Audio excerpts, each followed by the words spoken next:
seu doutorado, que ele defendeu em novembro de 2015, apresentou a tese intitulada Os Espíritos Assombram a Metrópole, Sociabilidades Espiritualistas, Espírita e Esotérica em São Paulo na Primeira República, onde ele estudou as primeiras associações e periódicos espíritas produzidos em São Paulo.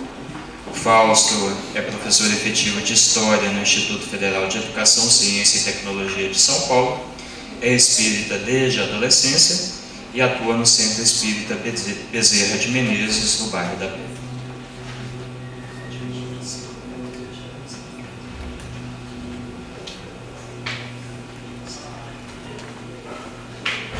Bom dia a todos. Eu quero inicialmente agradecer a oportunidade de estar aqui hoje conversando com vocês, né? Quero dizer que a minha apresentação hoje ela se refere a parte das considerações que eu analisei na minha tese de doutorado, né? Minha tese de doutorado, na verdade, faz o estudo das primeiras sociedades espíritas e esotéricas que foram constituídas entre o final do século XIX e o começo do século XX na cidade de São Paulo, né?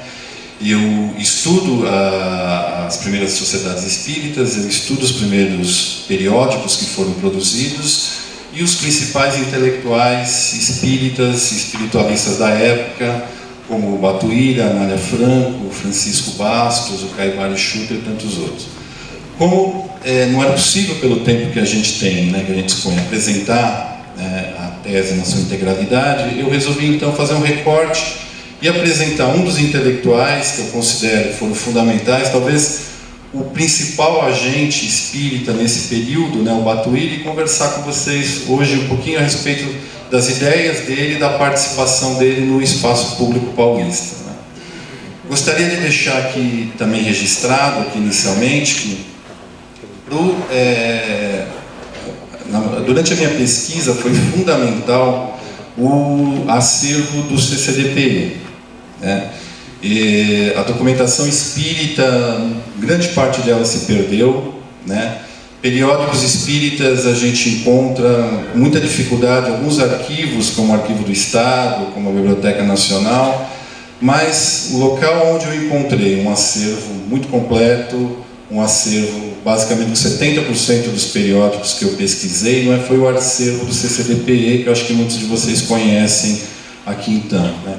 Então eu quero deixar registrado aqui meu agradecimento ao Pedro, né, que no ano de 2010 o acervo nem estava constituído ainda, ele permitiu, né, a minha pesquisa, as pessoas que me acolheram lá, a Regina, o Paulo, que me auxiliaram bastante, o Felipe. Então aquele acervo é muito rico em termos de uma memória espírita, né? Tem muitos periódicos espíritas, fruto do trabalho do Eduardo Carvalho Monteiro ao longo da sua vida, né? Muitos periódicos, não só de São Paulo, mas ele coletou periódicos de outros estados brasileiros, de outros países, né? E ali com certeza tem um manancial muito grande de pesquisa para futuros pesquisadores, né? E ali pode botar muitos trabalhos, muitas dissertações, muitas teses de doutorado aí então. Então, nesse sentido, queria deixar, Pedro, aqui registrado meu agradecimento aqui então. Bom, falar um pouquinho sobre o Batuíra, iniciar aqui com alguns traços biográficos, né? Se, obviamente, eu conseguir mudar aqui.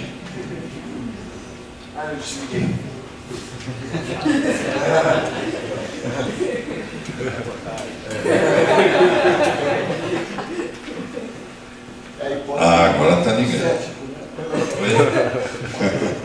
Agora está ligado. Então, o Antônio Gonçalves da Silva, ele nasceu no dia 26 de dezembro de 1838. Alguns livros de história, né, e algumas informações na internet, o próprio verbete da Wikipédia coloca uma outra data, né? Apresenta como data de nascimento março de 1839, mas eu entrei em contato lá em Portugal com o Grupo Espírita Batuíra, né? E uma das dirigentes, a Rosário Jordão, me enviou uma cópia da certidão de nascimento dele, e aí confirmou que, na verdade, né, ele nasceu em 26 de dezembro de 1838, em Vila Meã, Águas Santas, freguesia de São Tomé do Castelo, concelho de Vila Real, Portugal.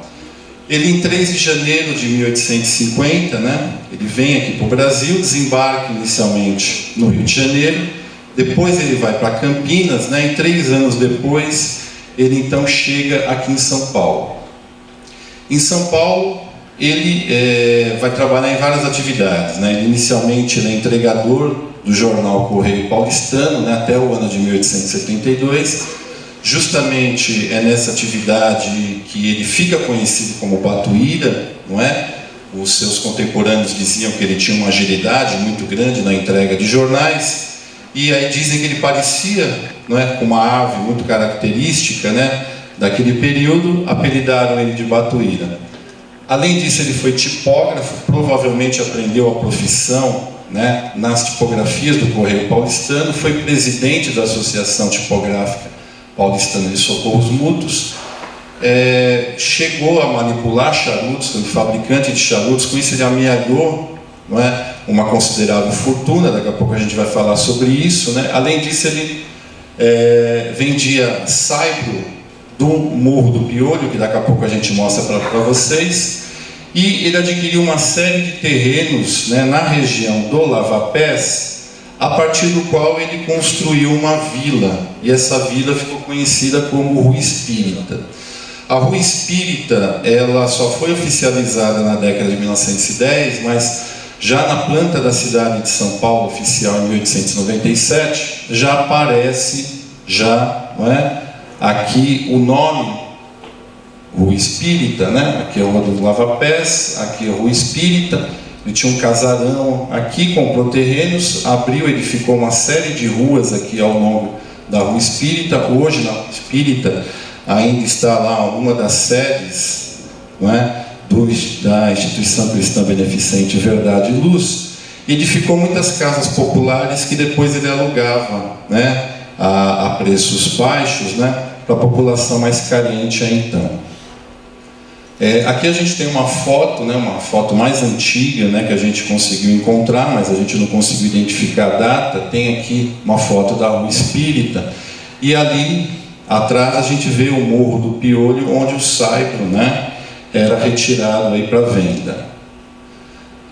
Além disso, o Batuíra, nos anos 1860, 1870, ele foi proprietário de um pequeno teatro em São Paulo, o chamado Teatro da Cruz Preta, ou Teatro do Batuíra, que ficava na Rua da Cruz Preta, que é a Rua Quintino Bocaiúva, ali no centro da cidade, como todos vocês conhecem. Isso aqui também é uma foto antiga, da mais antiga que a gente encontrou, da Rua da Cruz Preta, Esse teatro ele era muito frequentado pelos acadêmicos da Faculdade de Direito.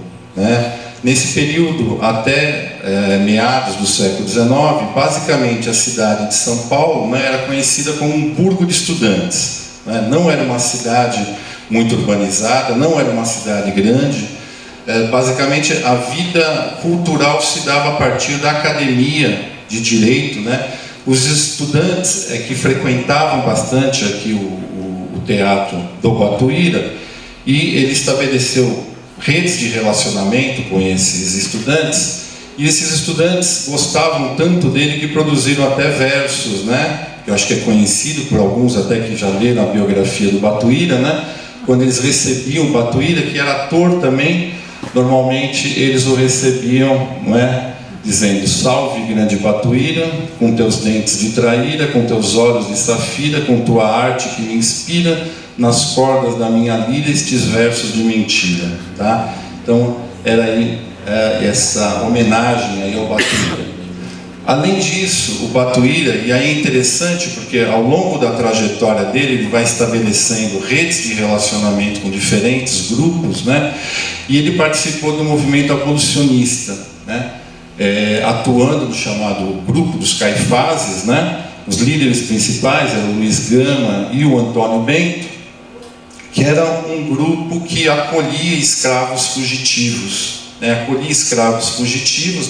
durante algum tempo, e depois compravam as cartas de alforria desses escravos. Então, o próprio Batuíra nos diz isso no Verdade e Luz, em 1900, ele vai dizer o seguinte: declaramos às nobres damas que fomos abolicionistas, funcionando em nossa casa uma sociedade. O nosso finado chefe, o Dr. Antônio Bento, nos mandou muitos escravos fugidos para os colocarmos onde não pudessem ser agarrados por seus senhores.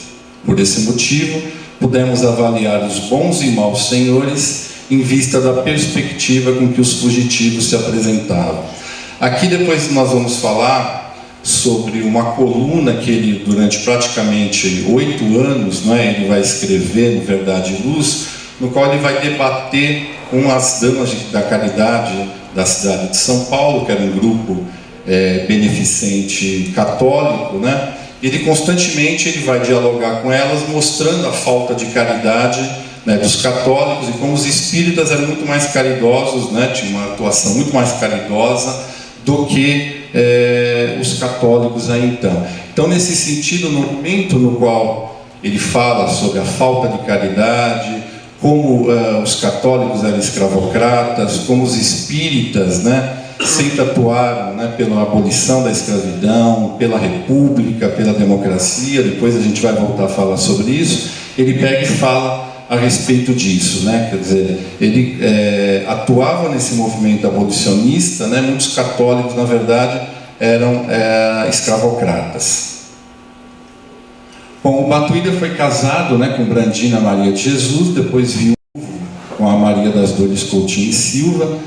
Teve um filho de cada esposa, ambos chamados Joaquim, falecidos quando crianças, Alguns autores concordam, e em especial o Eduardo Carvalho Monteiro fala sobre isso, que a morte do primeiro filho, aquele impacto, aquela tragédia, o levou, ou converteu ao espiritismo, o levou a procurar o espiritismo então. No Verdade e Luz, o periódico do Batuíra, quando ele traz alguns traços autobiográficos, ele na verdade não cita essa tragédia.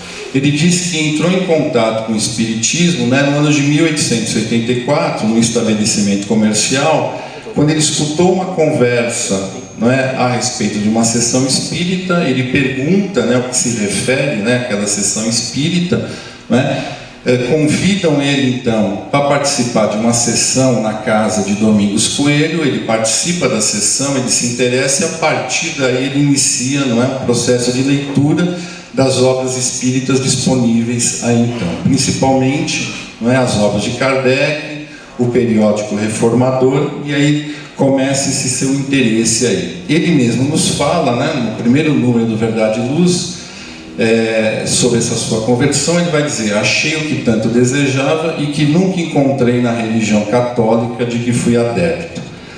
A partir daí, ele começa suas atividades no chamado Centro Espírito, Centro Família Espírita, do qual a gente sabe muito pouco. A gente sabe que foi fundado em 1886. O presidente era o Dr. Ramos Nogueira, um advogado, um dos primeiros espíritas no século XIX de São Paulo, que se dedicou a fazer palestras. Não dá tempo da gente falar bastante sobre ele, mas ele foi extremamente representativo nesse período. Também atuava nesse centro o Angelito Orteroli, que acho que alguns conhecem, tem uma participação importante no movimento espírita no Rio de Janeiro. Depois vem para São Paulo, trabalha no Centro Família Espírita, depois funda um centro e depois a sua esposa funda um outro centro. Ele acaba trabalhando neste outro centro aí, então. Ele se transforma em agente do Reformador em São Paulo, representante do periódico Reformador da Fé em São Paulo, e depois ele abre aquilo que ele chama de um escritório de consultas grátis, no qual ele atendia pessoas, e ele relata diversas curas de obsessão espiritual, utilizando a fluidoterapia, passes e receitando homeopatia. É extremamente interessante que as suas atividades, elas são registradas por cronistas, por memorialistas de São Paulo, que não são espíritas, mas ele ganha tanta representatividade, tanta notoriedade, com essas curas, com esses atendimentos, que ele não passou despercebido da crônica, desses memorialistas, né? Então, por exemplo, o Gabriel Marques, ele vai dizer o seguinte, né? Para eles, Batuíra não passava de um perfeito espírita e amigo leal de todos os sofredores do mundo. Demais, espírita dotado de santas qualidades mediúnicas. A todos, ricos e pobres, Batuíra atendia com a mesmíssima afabilidade. Não só Gabriel Marques, né? Mas o Antônio Egídio Martins, ele vai tratar, né, o Batuíra, que é um personagem, se transforma num personagem muito conhecido da sociedade paulistana na época. Ele vai chamá-lo de o popular, estimado e humanitário cidadão Antônio Gonçalves da Silva Batuíra. Para a gente finalizar essa parte, um outro contemporâneo dele, o Afonso de Freitas, agora já com uma tinta, né, um pouco preconceituosa, ele vai dizer o seguinte, né? Antônio Gonçalves da Silva Batuíra conseguiu, após longos anos de trabalho honrado e pertinaz, reunir avultados bens de fortuna. Era um espírito crédulo e bom, porém mal orientado. E os 17 anos de jornalismo sectarista absorveu-lhe toda a fortuna com tanto labor acumulado, vindo ele a falecer a 21 de janeiro de 1909 nas vizinhanças da miséria a então. Ele escreve, não é, o Afonso de Freitas, um livro clássico, em 1915, dando conta de toda a imprensa periódica paulistana, né? E aí ele chama a atenção em relação ao Verdade e Luz, que daqui a pouco a gente vai falar, tinha grandes tiragens, né, tiragens surpreendentes na época, né? O que mais chama a atenção do Afonso de Freitas, né, é o fato dele ter enriquecido tanto no comércio, né, e depois ele acaba vendendo todos os seus bens, aplicando nas suas instituições beneficentes, né, e para ele seria um escândalo aí então, né, e chamando ele de um espírito mal orientado aí então, tá? O Batuíra, a partir do momento que ele abre esse consultório, que ele chama de consultório de consultas grátis, né, e depois, com a edificação do Centro Espírita Verdade e Luz, ele passa a atender no salão e passa a promover uma série de curas inclusive que são apresentadas na imprensa da época. Ele começa a estabelecer uma série de conflitos com a medicina oficial. Medicina oficial que, como todos nós sabemos, estava se institucionalizando naquele período aí, então, né? Esses conflitos do espiritismo com a medicina oficial já foi tratado numa série de outros trabalhos acadêmicos, né?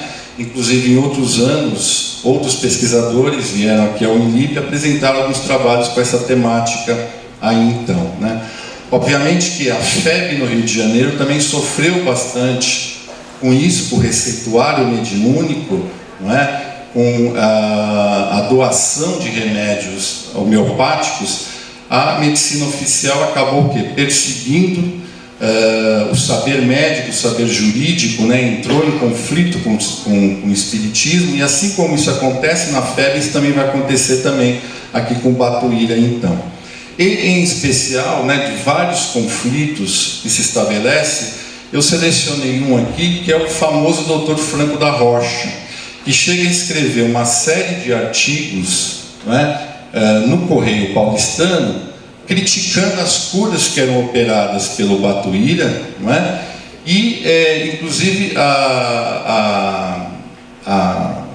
as reclamações, né, do Franco da Rocha chegaram a levar inclusive a um inquérito policial. O Batuíra inclusive chegou a ser investigado então.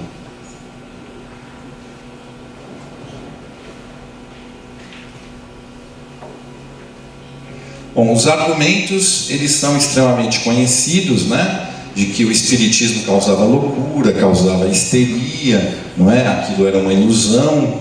E nesse sentido, o Batuíra, ele começa a escrever, inicialmente também ele envia artigos, né, para o Correio Paulistano, depois ele responde no Verdade e Luz, né, defendendo então as curas obtidas e dizendo o seguinte, né, inicialmente, ele apelava para a liberdade religiosa, né, o que é extremamente interessante. Se for uma estratégia dos espíritas, né, a FEB também utiliza isso, apelando para que a Constituição de 1891 estabelecia a liberdade religiosa.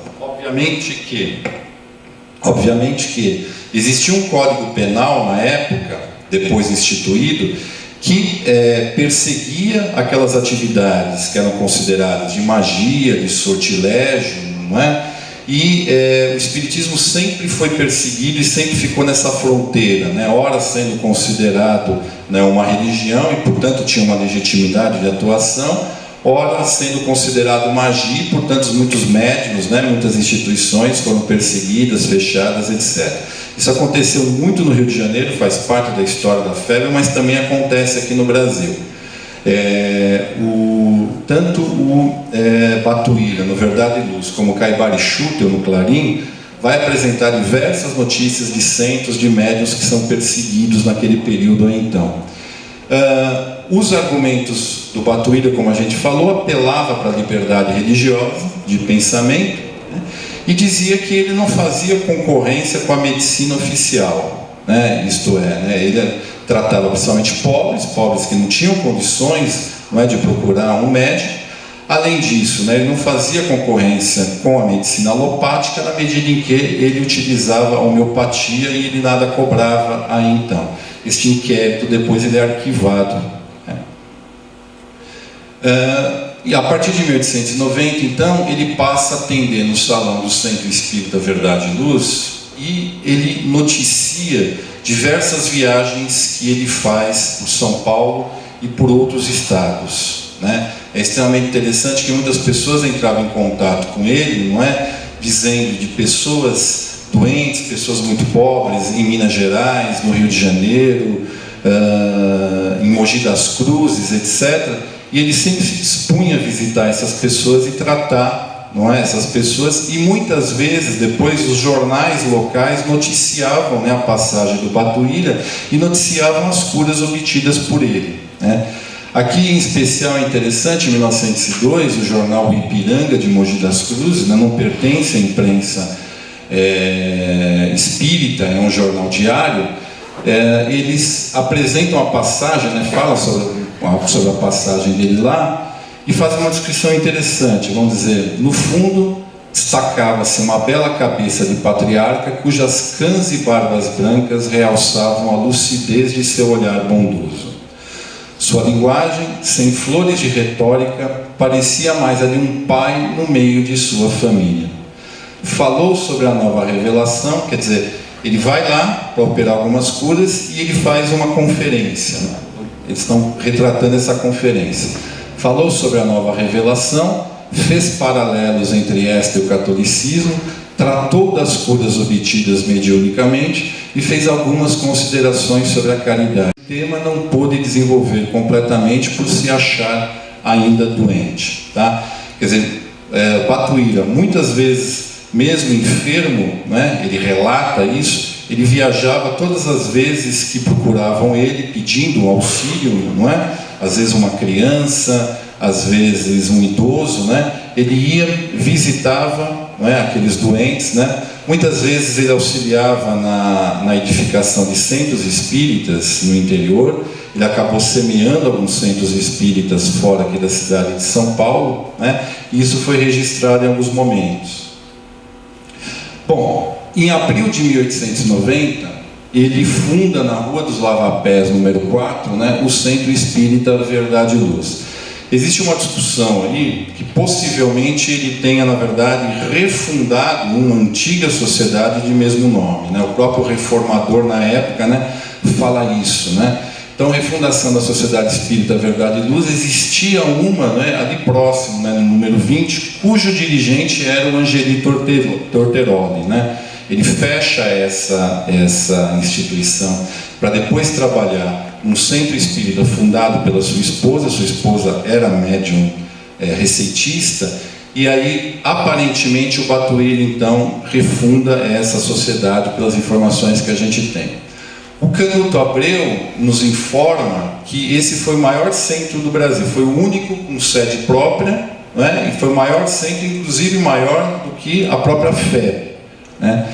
Depois ele adquire uma tipografia e um mês depois, né, ele passa a editar o jornal Verdade e Luz, o jornal com 4 páginas, depois 8 páginas, e a partir de 1905, com 32 páginas, se transforma numa revista. O que chamou a atenção de muitos pesquisadores e muitos contemporâneos foi as expressivas tiragens, não é, do Verdade e Luz. Então ele começa com 2.000 exemplares, né, atinge 15.000 exemplares em 1897, depois cai para 6.000 e depois, quando se transforma em revista, né, passa a ser 11.000 exemplares. Quando passa a ser revista, passa a ser mensal. Ele começa semanal, depois se transforma em quinzenal, depois ele volta a ser semanal então. O que é interessante no Centro Espírita Verdade e Luz, não é? O Batuíra, ele, em primeiro lugar, ele se preocupou em construir uma espécie de gabinete de leitura, não é? Gabinete de leitura no qual ele dispunha de toda uma bibliografia de livros e de periódicos espíritas, não é? Alguns em italiano, para a comunidade italiana. Ele depois coloca jornais diários, outros livros, né, livros de história, livros de ciência, não é? E abre um gabinete público para que qualquer pessoa pudesse ir lá então pesquisar e estudar com toda a liberdade. Faz conferências públicas, né? Abre o salão para conferências dos assuntos mais variados, né? Não apenas sobre espiritismo, né? Sobre assuntos políticos, sobre assuntos sociais, não é? Sobre vegetarianismo, né, um tema que ele mesmo depois passou a ser vegetariano e passou a defender esse tipo de regime, e fazer sessões práticas mediúnicas, né? Num clima de livre pensamento, o Batuíra, ele aceitava pessoas de outras religiões, né? Apenas essas pessoas, né, os iniciantes não podiam participar das sessões práticas mediúnicas, mas podiam participar de todas as outras ações aí então, né?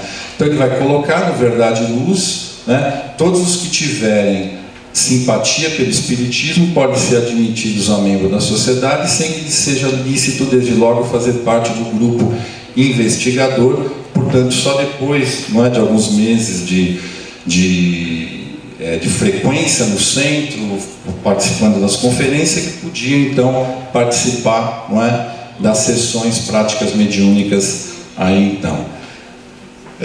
O centro é fundado em 1890, em 1904 é transformado o centro em instituição cristã beneficente Verdade e Luz. E aí é interessante porque ele vende os seus bens, não é? Todos os bens que ele tinha, todas as últimas casas que ele tinha na Rua Espírita, não é? Os 2 casarões que ele tinha, o sítio em Santo Amaro, ele doa, não é, para a instituição cristã Verdade e Luz. E aí ele expande, ele amplia suas obras beneficentes com assistência aos órfãos, viúvas pobres, enfermos, fornecimento de roupas, alimentos e tratamento médico.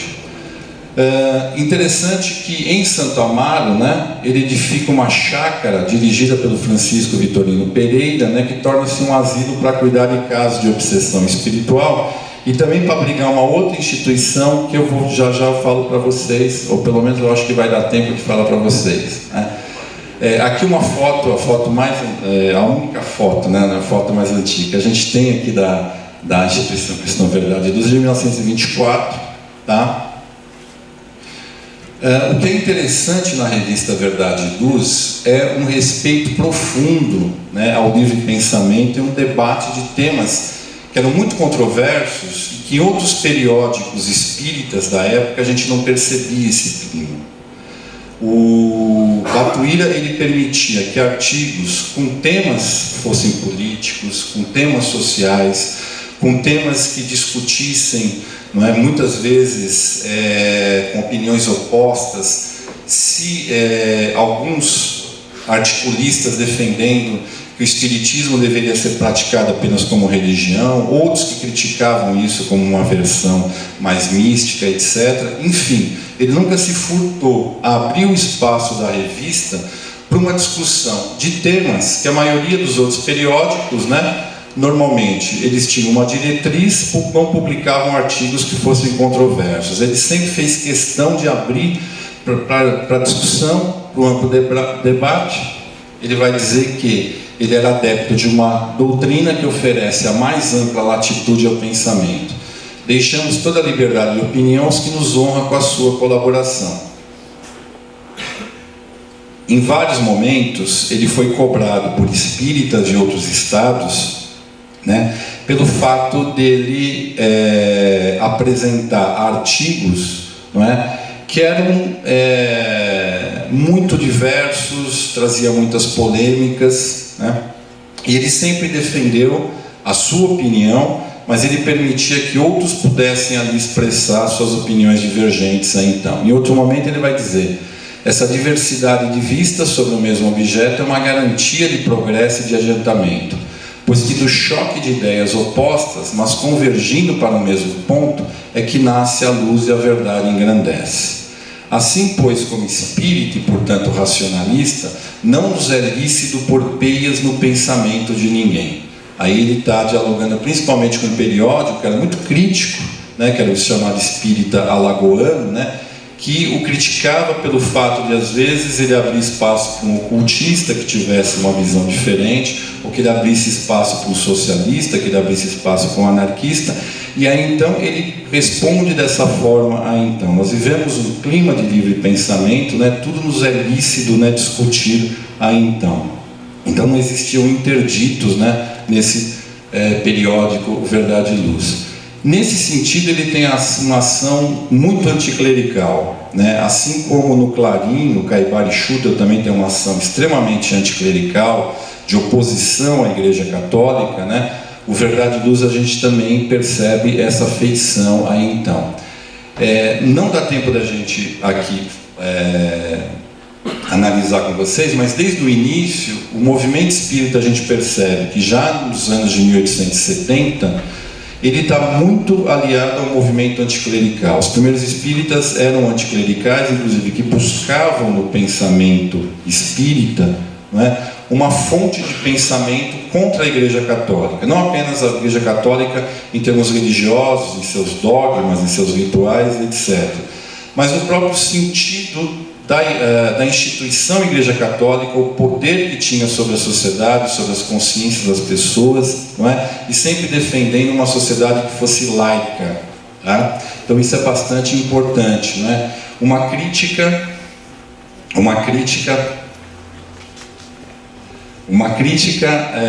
muito forte ao ultramontanismo, né? A Igreja Católica, ela, a partir de meados do século XIX, especialmente em São Paulo, não é? Até meados do século XIX a gente tem um catolicismo, né, que os especialistas chamam de um catolicismo iluminista, que até dialogava com as ideias modernas, com a razão, com a liberdade, com o livre pensamento, né? Mas o ultramontanismo se impõe, na verdade, como um catolicismo extremamente conservador, que recusa essas ideias iluministas, essas ideias modernas.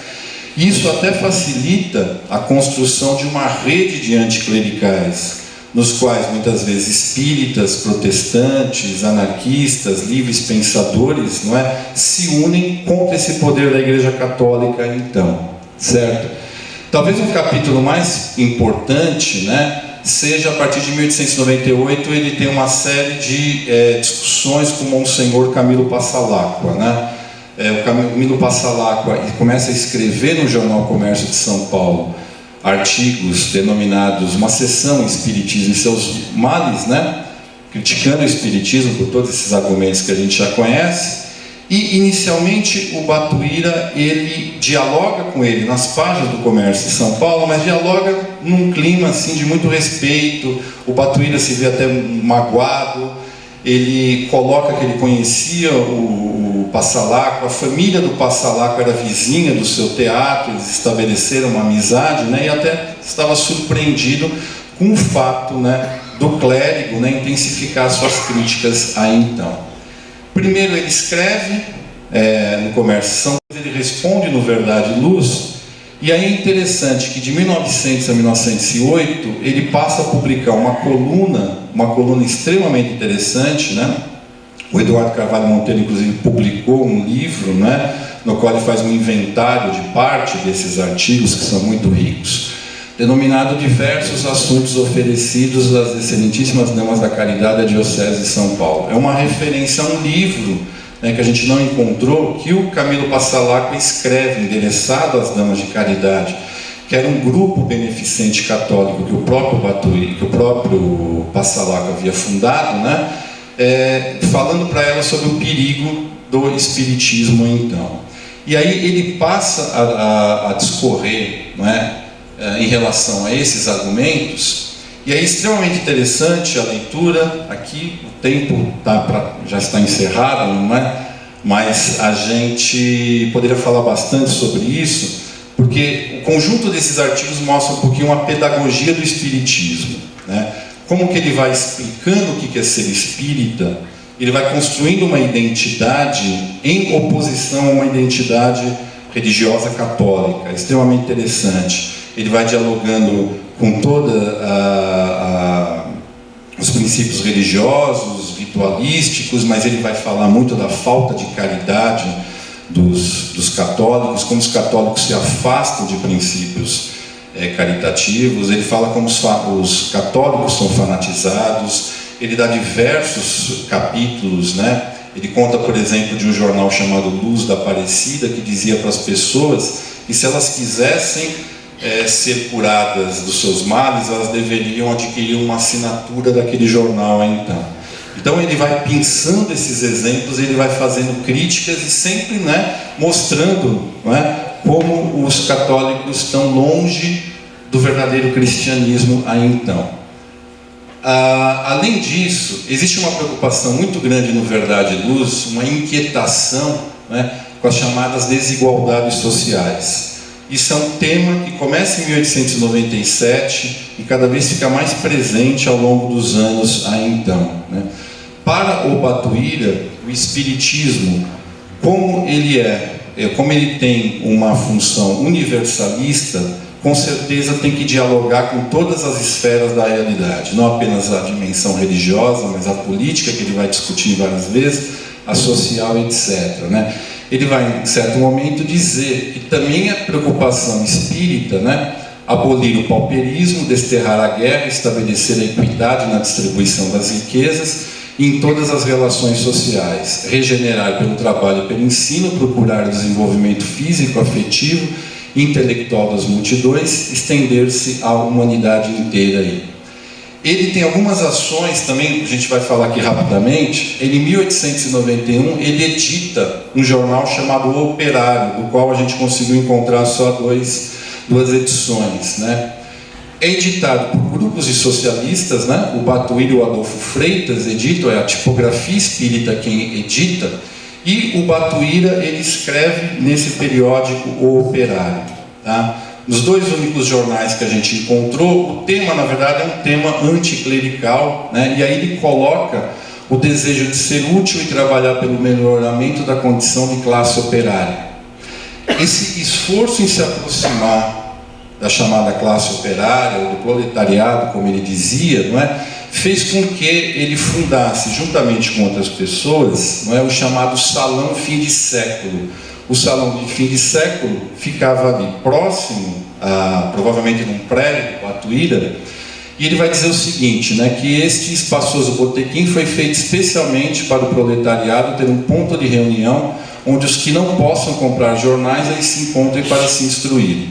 Era muito parecido com Verdade e Luz, né, com o Centro Espírita Verdade e Luz, mas obviamente que não tinham a feição espírita. Era uma instituição laica, onde se tinha também um gabinete de leitura, onde se promovia conferências, não é, com assuntos variados, com assuntos diversos, né?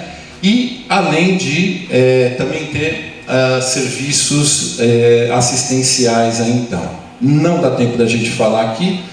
O Batuíra depois, ele, em 1904, com a fundação da instituição cristã, ele propõe a criação de um familistério. Ele fala isso em algumas oportunidades, né? Ele vai dizer que além de receber órfãos e viúvas pobres e lhes proporcionar educação e cuidados, está a prioridade de organizar um familistério. Novamente, depois ele diz, promover aos poucos a organização de um familistério, procurando fazer aplicações práticas nas doutrinas sociológicas do espiritualismo, certo? Vocês, não sei se conhecem, né, a proposta do Familistério. O Familistério foi fundado, né, em 1859, a construção começou em 1859, funcionou até 1968. Ele foi fundado pelo Jean-Baptiste André Godin, né, que era um espírita. Tá? O Familistério foi baseado, né, no projeto dos chamados Falansterios, do Charles Fourier, mas Familistério por quê? A construção coletiva que visava abrigar trabalhadores, no caso, isso no Falanstério, no caso do Familistério, abrigaria só famílias de trabalhadores aí então.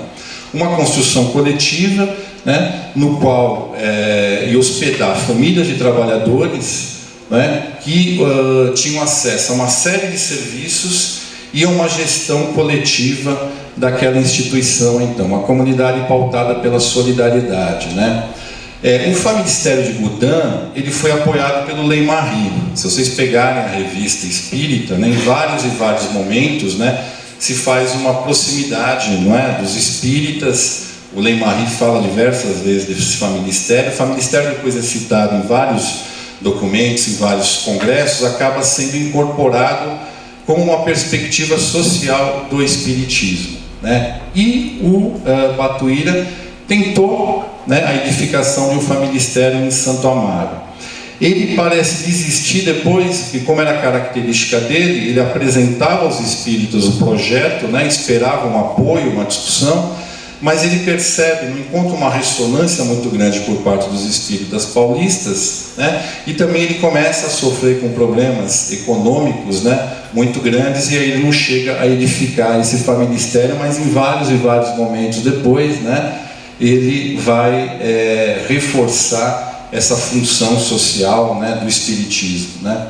Para a gente, enfim, então, terminar, né, eu queria dizer para vocês assim, que a trajetória do Batuíra é uma trajetória muito rica, né. Ele, justamente, o finalzinho do século XIX, começo do século XX, é um momento de uma efervescência cultural muito grande na cidade de São Paulo, né, onde as ideias elas proliferam, onde grupos de imigrantes, outros, têm acesso a uma série de ideias, e o Batuíra sempre procurou dialogar com essas ideias, né? Quer dizer, o Batuíra ele vai dialogar com grupos muito diversos, ele vai dialogar com maçons, ele vai dialogar com socialistas, ele vai dialogar com livres pensadores, com outros grupos anticlericais aí então, né? Então ele vai estabelecer redes de sociabilidade muito variadas, e desde o ativismo social dele, né, no início, né, quando ele se relaciona com grupos de acadêmicos, quando ele se relaciona com abolicionistas aí então, né? Então seu pensamento é forjado por esse intenso ativismo, né, construindo uma visão de mundo que vai procurar unir o espiritismo e preocupações de cunho social então. Então é isso que a gente tem para falar para vocês. Tá? Obrigado.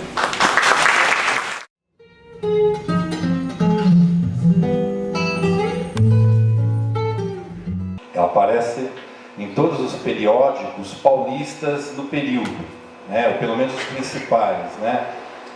Aparece essa tensão também no Clarim, que é editado a partir de 1905, nos anos 1910 tem muitas polêmicas, né. Eles são espíritos que cultuam o livre pensamento, né. Aparece também nos periódicos que a gente também estudou, editados pelo Francisco Bastos e pela Nália Franco, o Nova Revelação, que vai de 1903 até provavelmente 1913, e o Natalício de Jesus, que vai de 1908, possivelmente também até 1913 também. Então isso aparece, né? No caso do Batuíra, né, frequentemente ele criticava sim aqueles espíritos que ele vai denominar também de místicos, né, e que se identificavam com uma visão mais religiosa do espiritismo. Ele sempre vai se colocar como religioso, né, a instituição dele, não é? Depois, a partir de 1904, ele é denominado de instituição cristã, não é? Então ele não avalia que a feição religiosa do espiritismo não seja fundamental, mas ele critica outros pequenos periódicos, né, que são fundados no Rio de Janeiro, ou centros espíritas em São Paulo, né, que deixam de lado os aspectos filosóficos e científicos do espiritismo e levam a cabo apenas o espiritismo como religião. Então isso ele de fato ele critica e muitas vezes, né? Aí nesse sentido, então são as mesmas querelas que acontecem, né, uma década anterior no movimento espírita do Rio de Janeiro, né? Também de uma certa forma elas se reproduzem aqui no movimento espírita paulista. O Batuíra ele chega a criticar em alguns momentos a FEB, a atuação da FEB, né? Chega a criticar o rustanguismo da FEB, né?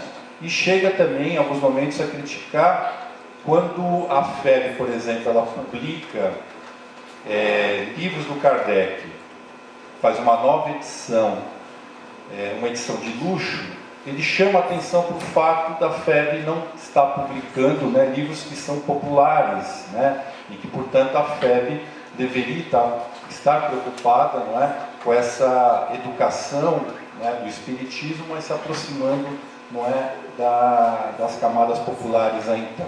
Ele tem então algumas altercações com a FEB, não é um assunto predominante, mas aparece em alguns outros momentos, né? Aparece principalmente quando a FEB dirige algumas críticas, né? A gente vê que a postura do Batuíra muitas vezes é uma postura de reação, né? Quando algum periódico, algum espírita desfere críticas, não é? A sua atuação, ao seu periódico, aí ele responde então. Mas então aparece sim essa questão, não é, da luta entre místicos e científicos, e o Batuíra ele também acaba se posicionando, não é? Não digo a favor dos científicos, mas dizendo que o espiritismo deveria sim assumir o seu tríplice aspecto, então, nesse sentido. Não sei se eu respondi tudo. Não, perfeito. E a outra era só a separação do Batuíra ativista político e espírita, se alguma maneira de separar isso. Certo.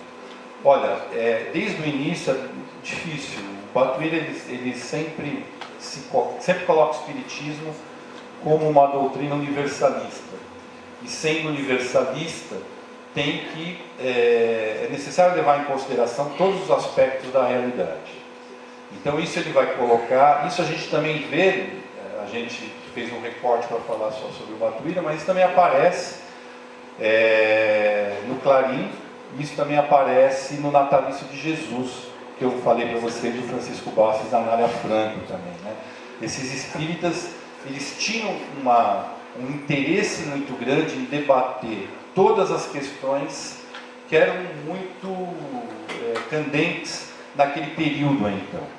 Então, a questão da república, a questão da democracia, da falta de democracia, a questão de uma laicidade muito frágil que se desenvolvia no Brasil naquele momento, no qual a Igreja Católica ainda tinha uma influência muito grande, não é?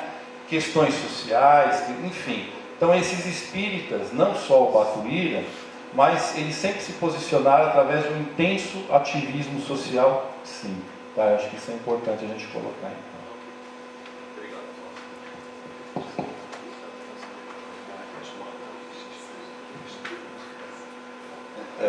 Pode falar. Estava dizendo que após o desencarne do Kardec, o Pierre Gaëtan Lemarie, que assume a revista, uma das características mais marcantes de mudança, né, na linha editorial da Revista Espírita, depois de 69, é a politização. Né? O Pierre Gaëtan ele vai convidar pessoas para dar opinião política sobre a República, sobre a situação francesa, sobre a laicidade. Então, é um reflexo daquilo que estava acontecendo também na França. Né?